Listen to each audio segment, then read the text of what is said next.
Everyone, study with Monika में आपका स्वागत है। इस वीडियो में हम देखने वाले हैं क्लास 7th हिस्ट्री के 7th चैप्टर के क्वेश्चन आंसर। पहला जो क्वेश्चन है उसमें जो है मिलान करना है, तो इसका उत्तर हम देखेंगे। जो गढ़ है उसका संबंध है 84 से। जो गढ़ है वो गौंड कुलों के नियंत्रण में आते थे। इसमें जो है 84 गाँव का समूह होता था। टांडा होता है कारवां, जिसमें बहुत सारे लोग जो है वो एक साथ मिलकर यात्रा करते हैं।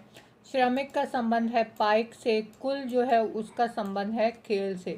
जो ये खेल है ये खेलने वाला खेल नहीं है। जो अहोम समाज था उसमें जो समाज कुलों में बटा होता था उन कुलों को बोला जाता था खेल। नेक्स्ट है शिव सिंह, उनका संबंध है अहोम राज्य से। और जो दुर्गावती हैं वो गढ़ कटंगा की रानी थी। सेकंड क्वेश्चन है कि रिक्त स्थान भरो।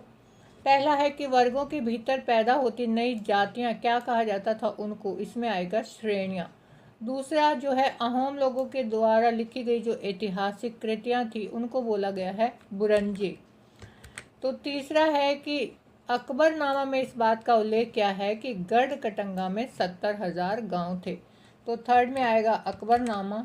चौथा है कि चार बड़े और ताकतवर होने पर, चार नहीं है सॉरी, बड़े और ताकतवर होने पर जनजातीय राज्यों ने मंदिर बनवाए और ब्राह्मणों को भूमि अनुदान दिए।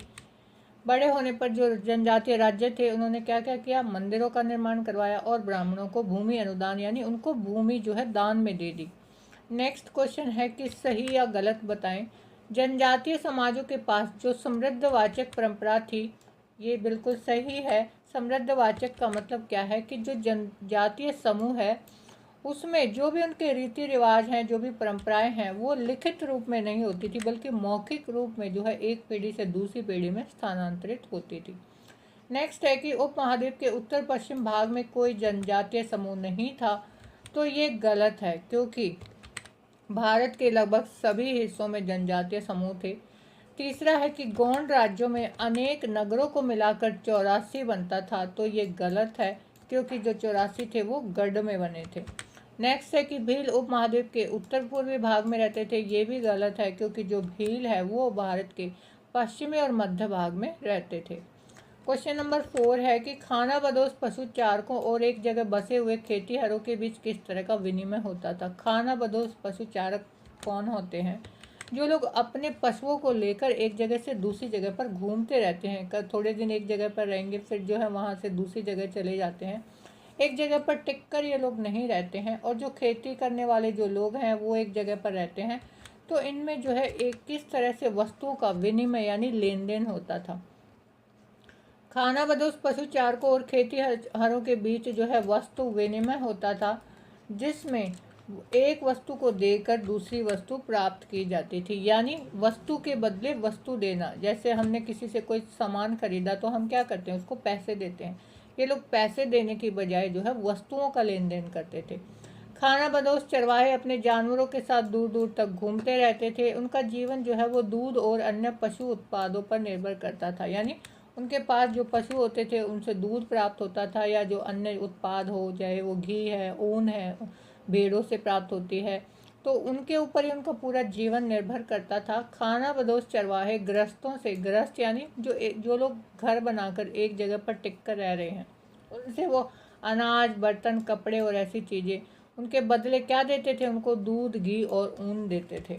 कुछ खाना बदोश रास्ते में पड़ने वाले गांव और नगरों में सामानों की खरीद फरोख्त भी करते थे। यानी जो है वो छोटा छोटा जो है सामान भी वहाँ पर बेचते थे। क्वेश्चन नंबर 5 है कि अहोम राज्य का प्रशासन कैसे संगठित था। अहोम राज्य का प्रशासन निम्न प्रकार से संगठित था। पहला है कि 17वीं शताब्दी के पूर्वार्ध तक अहोम प्रशासन वो केंद्रीकृत हो चुका था।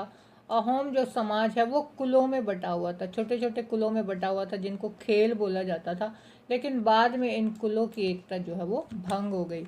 एक कुल यानी खेल के नियंत्रण में प्राय कई गांव आते थे। किसानों को अपने ग्राम समुदाय के द्वारा जमीन दी जाती थी और समुदाय की सहमति के बगैर राजा तक भी इसे वापस नहीं ले सकता था। यानी इनका एक अपना अलग समाज था, इनके अपने अलग नियम होते थे। इनके पास जो समुदाय द्वारा जमीन दी गई है, राजा भी उसको वापस नहीं ले सकते थे। आपस में ये लोग संगठित होकर रहते थे।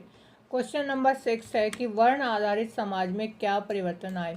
वर्ण आधारित समाज का अर्थ क्या है कि जो वर्ण व्यवस्था जो ब्राह्मणों के द्वारा बनाई गई थी, जिसमें समाज को 4 वर्णों में विभाजित किया गया था, ब्राह्मण, क्षत्रिय, वैश्य, शूद्र। लेकिन क्या पूरे समाज को इस तरह से हम बांट सकते हैं कि वो 4 जातियों में ही आ जाए? ऐसा नहीं था। बहुत सारी ऐसी जातियां फिर बाद में देखने को मिली जिनको जो है वर्ण व्यवस्था में एक अलग स्थान दिया गया, जातियों के रूप में जिनको मान्यता मिली। वर्गों के भीतर छोटी छोटी जातियां उभरने लगी थी। उदाहरण के लिए ब्राह्मणों के बीच नई जातियां सामने आई।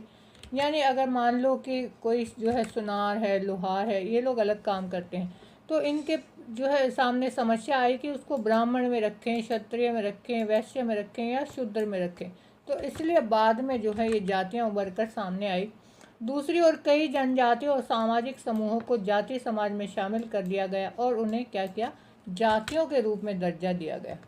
ब्राह्मणों द्वारा शिल्पी, सुनार, लोहार, बढ़ई, राजमिस्त्री को जातियों के रूप में मान्यता मिल गई और वर्ण की बजाय जाति समाज के संगठन का आधार बनी। यानी जो समाज था उसको 4 वर्णों के आधार पर ना बांटकर फिर जो समाज का विभाजन था वो जातियों में बट गया कि ये व्यक्ति जो है सुनार है, ये लोहार है, लकड़ी का काम करने वाला है वो बढ़ई है।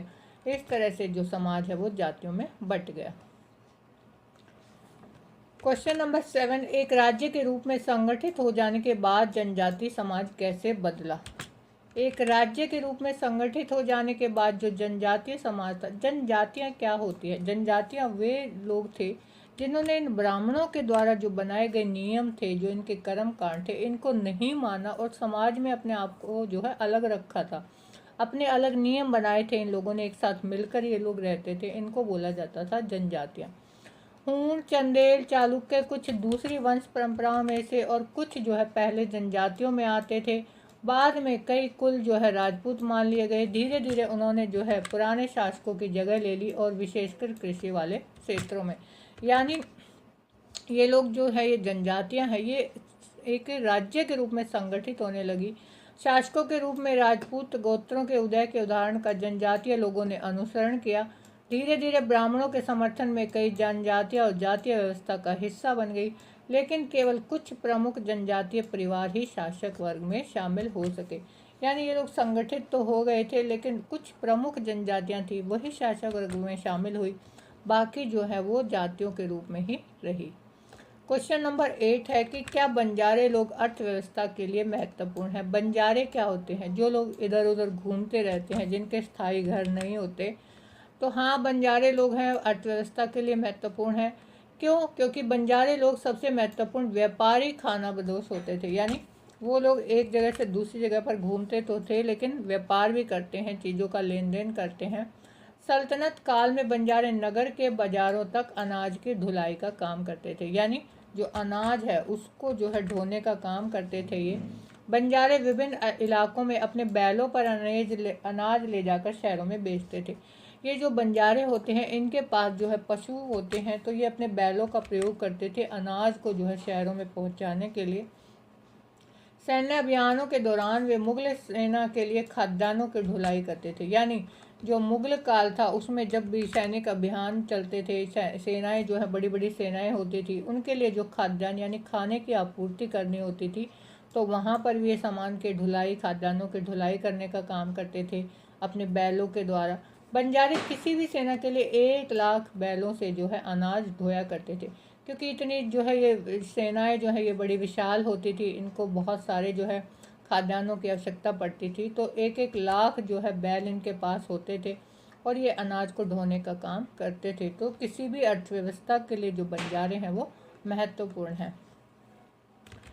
क्वेश्चन नंबर 9 है कि गोंड लोगों का इतिहास अहोमों के इतिहास से किन मायनों में भिन्न था? क्या कोई इनमें समानता भी थी? गोंड लोगों के इतिहास और अहोम के इतिहास में जो है कई मायनों में अंतर था। जैसे गोंड जो थे वो गोंडवाना प्रदेश की प्रमुख जनजाति थी और जो अहोम है वो ब्रह्मपुत्र घाटी कहाँ है? असम में, वहाँ पर निवास करने वाली जनजाति थी। जो गोंड है वो यहाँ के मूल निवासी यानी वो पहले से ही यहाँ पर रहते हैं।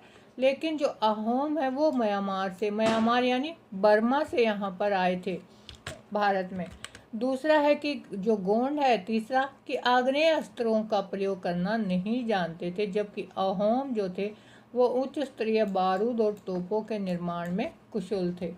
आग्नेयास्त्र जो युद्ध में प्रयोग करने वाले अस्त्र थे, जिसमें जो बारूद है, तोप है, तो इनका प्रयोग करना जो अहोम थे वो अच्छी तरह जानते थे।